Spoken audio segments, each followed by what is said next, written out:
तो hello friends, good morning. Welcome to my YouTube channel global English academy. दोस्तों, मैं Sonu sir आपके सामने दोबारा हाजिर हुआ हूँ एक नए पेपर सेट के साथ।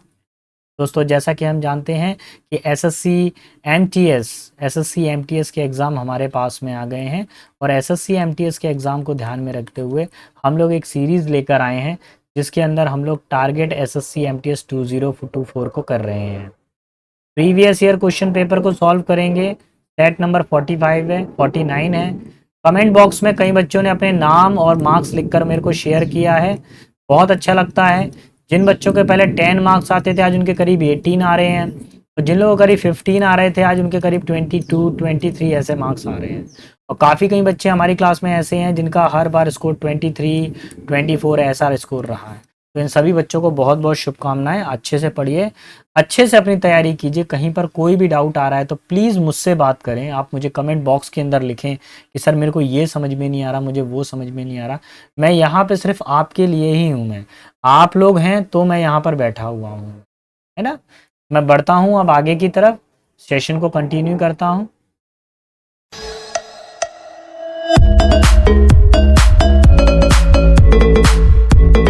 He had no sooner taken a few steps forward, she suddenly reconciled। देखिए, नो सूनर वाला स्ट्रक्चर दिया गया है हमारे पास में और हैड भी दिया गया है। तो पहले देख लीजिए इसको कैसे बनना चाहिए था हमें। नो सूनर के साथ में बेटा अगर आप सेंटेंस शुरू करोगे तो नो सूनर बीच में नहीं आता, सेंटेंस की शुरुआत में आता है नो सूनर। और नो सूनर के साथ में क्या आता है, देन आता है। Option number 1 will be final answer. ध्यान रखें, पेपर में जो कंस्ट्रक्शन है कि नो सूनर शुरुआत में होना चाहिए और फिर क्या आना चाहिए, देन आना चाहिए बीच में। यही हमारा आंसर है, कंजंक्शन चैप्टर से रिलेटेड दिया गया है। आगे बढ़ता हूँ। देखो बेटा, मेरी कोशिश ये है कि कम समय में मैं आपको ज़्यादा से ज़्यादा कंटेंट डिलीवर कर सकूँ जिससे आपकी तैयारी में बहुत ज़्यादा इजाफा हो, आप तेज़ी से जल्दी अपना रिवीजन कर कर अपने पेपर को क्रैक कर सकें। देखिए क्या लिखा हुआ है, कैन ऑल ऑफ अस। भैया अस से कोई सेंटेंस शुरू होता है क्या? अस तो ऑब्जेक्ट है, तो अस तो हो ही नहीं सकता। हमेशा सेंटेंस में आएगा सब्जेक्ट शुरुआत में। तो option number 4 will be our final answer. Clear?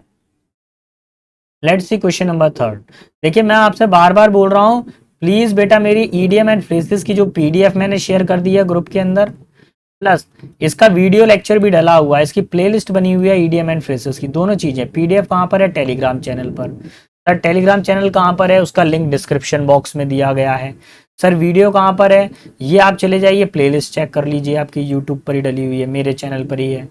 Have an axe to grind का मतलब क्या होता है? यानी कि अपना उल्लू सीधा करना। क्या होता है? अपना उल्लू सीधा करना या अपना स्वार्थ देखना, अपना लोभ देखना या अपना स्वार्थ देखना। That lady must have an axe to grind, that is why she is not reporting our crime, reporting your crime. उस महिला का कोई निजी हित है, कोई निजी स्वार्थ है, इसीलिए उसने अभी तक क्राइम की, अपराध की रिपोर्ट नहीं की है। तो have an ulterior motive. Ulterior motive मतलब सेल्फिश मोटिव। कैसा? Selfish. Option number 4 will be our final answer. Clear? आगे बढ़ता हूं, क्वेश्चन नंबर 4 पर आता हूं। 4 क्या कह रहा है? Just try and recall the poor people you saw on the street. जाइए और उन गरीब लोगों को देखिए जिनको आप स्ट्रीट में, गली में देखते हैं। ऑन लोकल ट्रेन्स में देखते हैं। And in slum on our way back.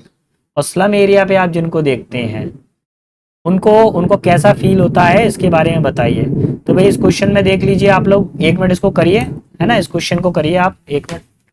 मैं थोड़ा सा देखता हूँ, जरा आवाज़ ज़्यादा आ रही है।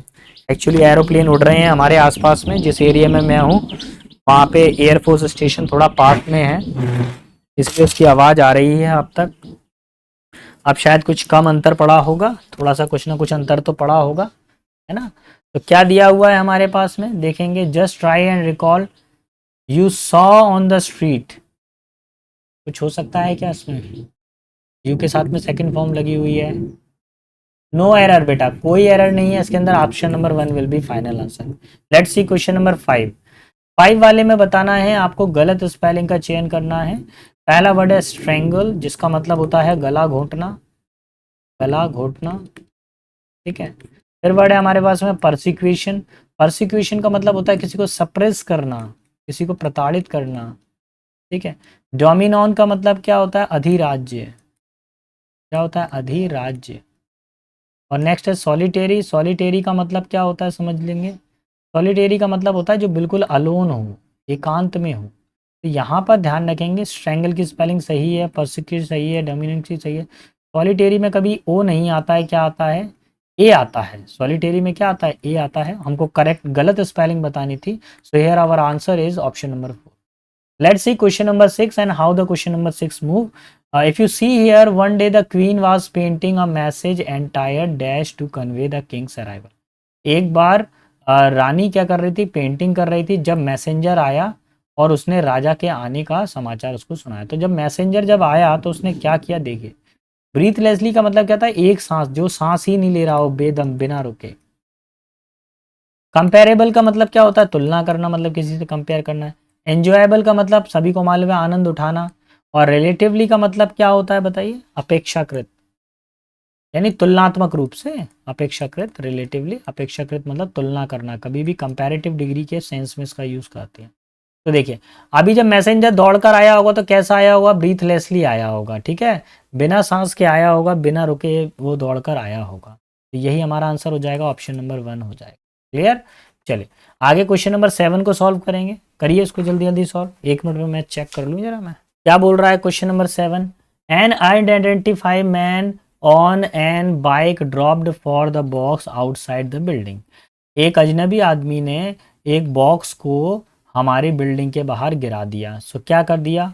ऑप्शन नंबर 2 कर दिया, ड्रॉप ऑफ कर दिया। This will be our final answer, है ना, रख दिया उसने। Let's see question number 8। 8 किस तरह के कंटेंट को बताएगा? माई फ्रेंड इज नॉट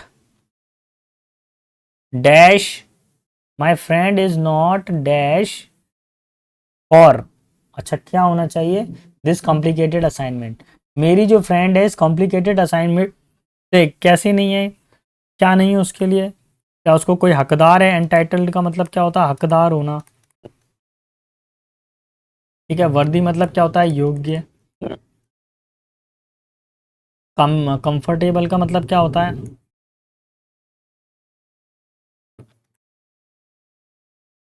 आरामदायक। अच्छा सुटेबल का मतलब भी क्या होता है? योग्य होता है। सही क्या हो जाएगा? Suitable for. क्या हो जाएगा? Suitable for will be the final answer. Clear? अब आ जाइए क्वेश्चन नंबर 9। 9 क्या कह रहा है? आपको इसमें से एक क्या बताना है? अच्छा करेक्ट स्पेलिंग बताना है। क्या बताना है? Correct spelling. पहला वर्ड दिया हुआ है फियरी। फियरी का मतलब क्या होता है? जो काफ़ी ज़्यादा गुस्से में हो, उग्र हो, एंगर हो, ठीक है।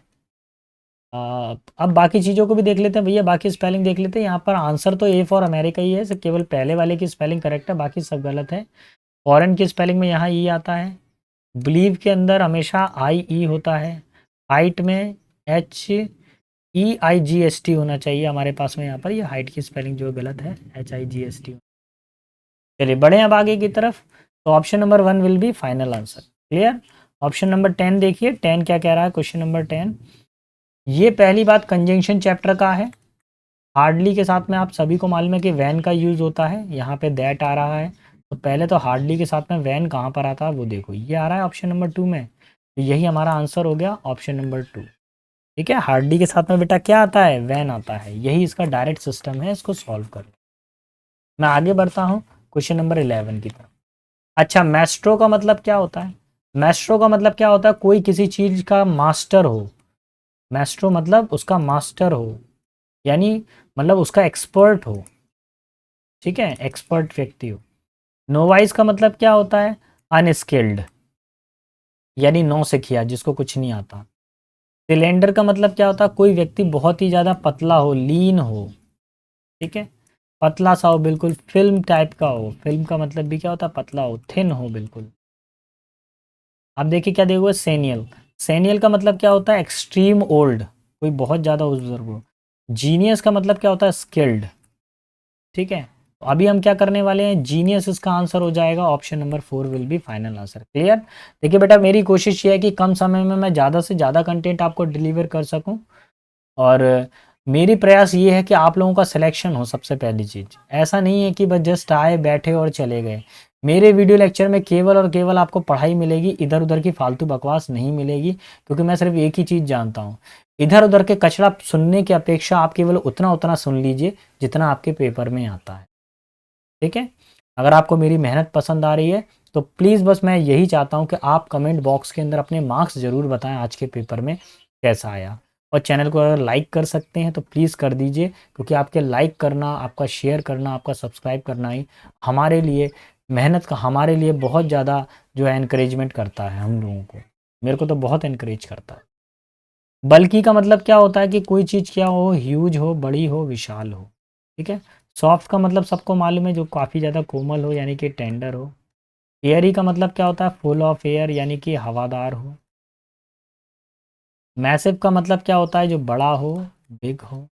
स्कैंटी का मतलब क्या होता है, किसी चीज़ की क्या हो, कमी हो, यानी कि स्कारसिटी हो, स्कारसिटी।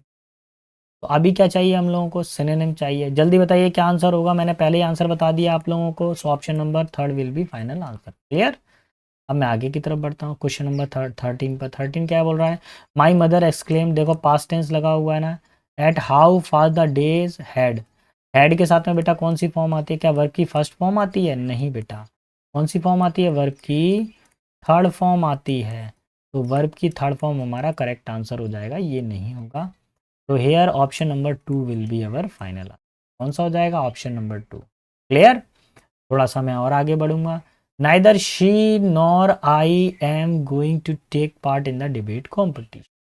अब आपको क्या करना है, जब भी नाइदर आता है तो बेटा क्या आएगा, इसमें नॉर आएगा।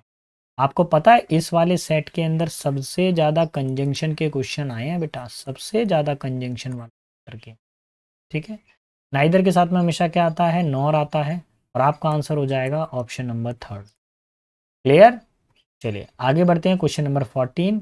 14 क्या कह रहा है, माइकल नॉडेड। नॉडेड क्या है, सेकंड फॉर्म है। एंड बिगन, बिगन कौन सी फॉर्म है, थर्ड फॉर्म है। भैया ध्यान रखें, एंड से कभी भी दो वर्ब अगर जुड़ेंगी तो वो सेम होनी चाहिए।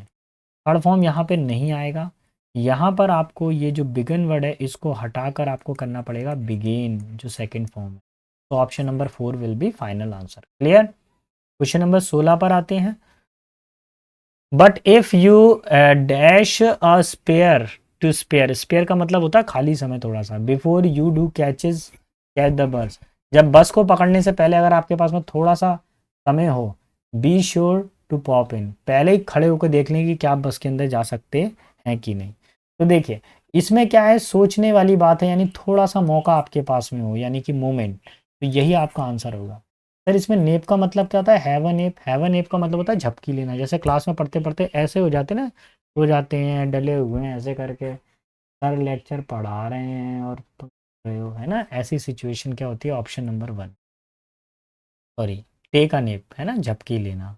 हैव अ राइड मतलब घूमना, बाइक ड्राइव करना, मीटिंग मतलब मीटिंग, ठीक है। क्वेश्चन नंबर 17 पर आते हैं, और 17 किस तरह की चीज़ों को बता रहा है, you really need to exercise daily if you want to live a long and a dash life. Long and कैसी जीवन होता है, हेल्दी जीवन, है ना। हमको कैसा जीवन जीना चाहिए, स्वस्थ जीवन। ये आसान था सभी लोगों के लिए। अच्छा सारी चीज़ें बताओ। मार्जिनल का मतलब क्या होता है, कोई चीज़ सीमांत हो, कोई चीज़ कहाँ पर हो, सीमा पर हो तो सीमांत बोल। ट्विंकलिंग का मतलब क्या होता है, इसका मतलब होता है कोई काफ़ी ज़ोर से चिल्लाना, क्राई करना, ठीक है। वेल्दी का मतलब क्या होता है, यहाँ पर वेल्दी का सभी को मालूम है भैया, धनवान व्यक्ति को वेल्दी बोलते हैं हम लोग, जो रिच हो, समृद्धिशाली हो। ऑप्शन नंबर 18 पर आइए। 18 क्या पूछ रहा है, एंटेनिम आपको बताना है। वर्ड है अनफीन। अब अनफीन्ड का मीनिंग क्या है, देखिए अनफीन्ड क्या होता है, ऐसा व्यक्ति जो बिल्कुल सच्चा है, निरपराध है, निर्दोष है, कोई बहाना नहीं बना रहा है, वो क्लियर अपनी बात को बताता है, स्पष्टवादी है बिल्कुल। एक्सप्रेसिव, एक्सप्रेसिव का मतलब क्या होता है, जो अपनी बातों को तुरंत ही बता दे। सिंसियर का मतलब क्या होता है, ऐसा व्यक्ति जो ईमानदार हो, यानी कि ऑनेस्ट हो, सिंसियर हो। जेन्युइन का मतलब क्या होता है, कोई चीज़ बिल्कुल रियल हो, ओरिजिनल हो, ऑथेंटिक हो। प्रिटेंड का मतलब होता है बहाने बनाना, यानी एक्सक्यूज कर। अब देखिए फील्ड वो व्यक्ति होता है जो बहाने नहीं बनाता, किसी प्रकार के कोई वो है छलावा नहीं करता। जबकि प्रेटेंड वो व्यक्ति होता है जो अच्छा होने का छलावा करता है। Option number 4 will be final answer, या दिखावा।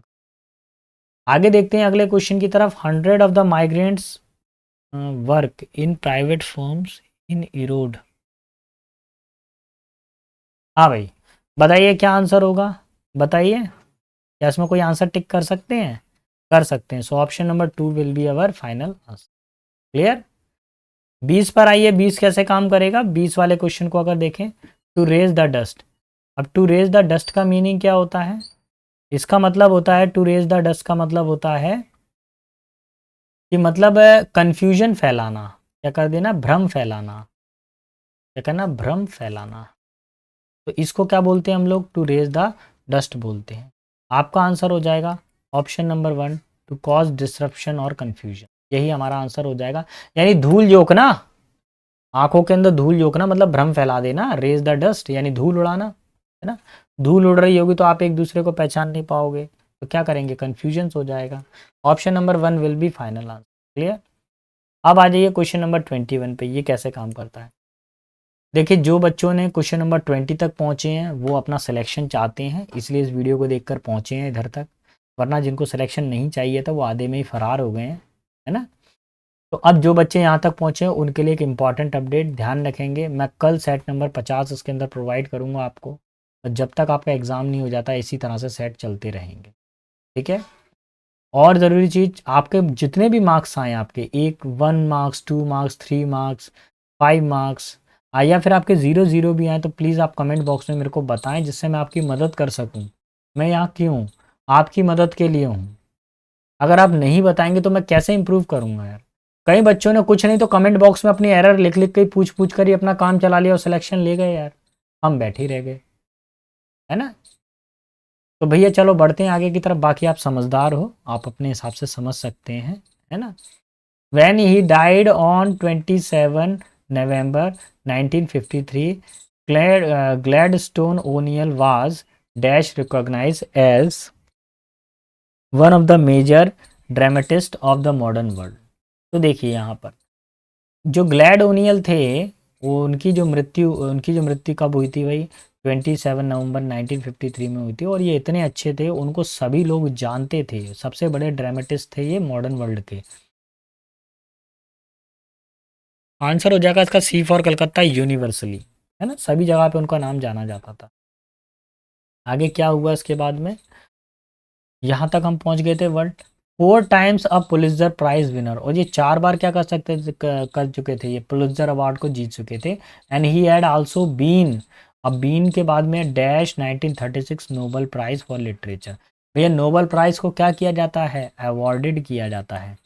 तो उनको क्या दिया गया था? 1936 में उनको नोबल प्राइज दिया गया था। ये किसके लिए? लिटरेचर के लिए। His plays have been translated into the most major languages. उनके जितने भी जो उन्होंने नाटक लिखे थे, उन नाटकों का परावर्तन किया गया था किसमें? कई सारी भाषाओं में अनुवाद किया गया था। And read by more people, और कई सारे लोगों के द्वारा पढ़ाया गया था। Read by more people than those of, अच्छा कंपैरेटिव डिग्री आ गया है ना? देन दोज ऑफ, जब भी कंपैरेटिव डिग्री आता है तब हमेशा एनी अदर का यूज़ होता है। किसका यूज़ होता है?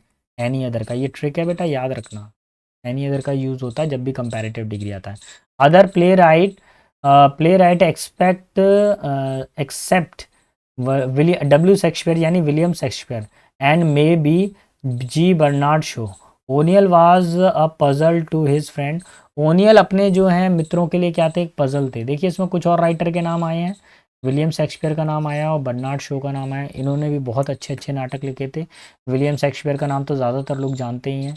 और जीबी शो, ये भी एक बहुत बड़े लेखक नाटककार हुए हैं। उन्हीं की टक्कर में कौन थे? ये ग्लैडस्टोन ओनियल थे, है ना? थोड़ा उन्हीं के समकक्ष थे ये। अब देखिए उनके लिए, अपने मित्रों के लिए ओनियल क्या थे? एक पहेली थे, एक जेनरली शाई, एक ऐसा व्यक्ति जो हमेशा शर्माता रहता है, ब्रूडिंग एंड कॉम्प्लिकेटेड, और कभी कभी क्या था ये अपने दोस्तों के लिए जटिल भी थे। And in home dash alternative with touching kindness.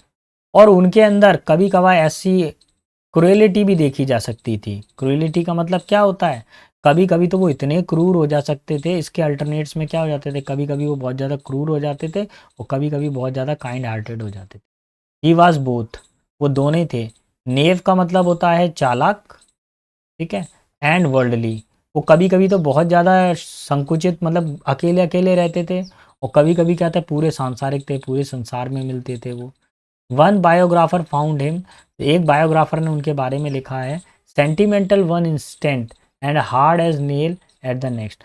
उनकी कुछ कविताओं में, कुछ बायोग्राफर ने जिनकी जीवनी लिखी है तो उसमें बताया कि कभी तो वो इतने ज़्यादा सेंटिमेंटल हो जाते, भावुक हो जाते थे जिसकी हद नहीं है, और कभी कभी वो इतने कठोर हो जाते थे, बिल्कुल कील की तरह कठोर हो जाते थे। हिज विडो यानी उनकी पत्नी कहती हैं, आफ्टर 26 ईयर विद ओनियल, जब 26 साल उन्होंने ओनियल के साथ बिताए थे उसके बाद में उनकी पत्नी ये बात कहती हैं, to dash his work you must understand the man for the work and the man are one. उनके कामों को समझ, अच्छा, बोला गया उनके काम, व्यक्ति को समझने के लिए, है ना, बोला गया है कि अगर व्यक्ति के काम को समझना है तो उससे पहले व्यक्ति को समझना पड़ेगा। ठीक है, ये उनकी पत्नी ने कहा था। तो यहाँ पर बेटा हम लोगों ने क्वेश्चन 25 कंप्लीट कर लिए थे। कल मैं रात को 9 बजे आपको दोबारा एक नए सेशन में मिलूंगा। अगर आपको मेरा बेटा पढ़ाना पसंद आ रहा है, आपको लग रहा है कि सर ने हमारे लिए कुछ मेहनत की है, सर ने हमारे लिए एक छोटा सा कंट्रीब्यूशन किया है, अगर आपकी नॉलेज में अगर मैंने एक पॉइंट भी बढ़ाया है, तो प्लीज़ मेरे चैनल को लाइक शेयर सब्सक्राइब करें, है ना, और अच्छे से तैयारी करें। आपको कहीं कोई दिक्कत आ रही है तो प्लीज़ मुझे कमेंट बॉक्स में लिख कर भेजें। Best of luck, best of luck, best of luck.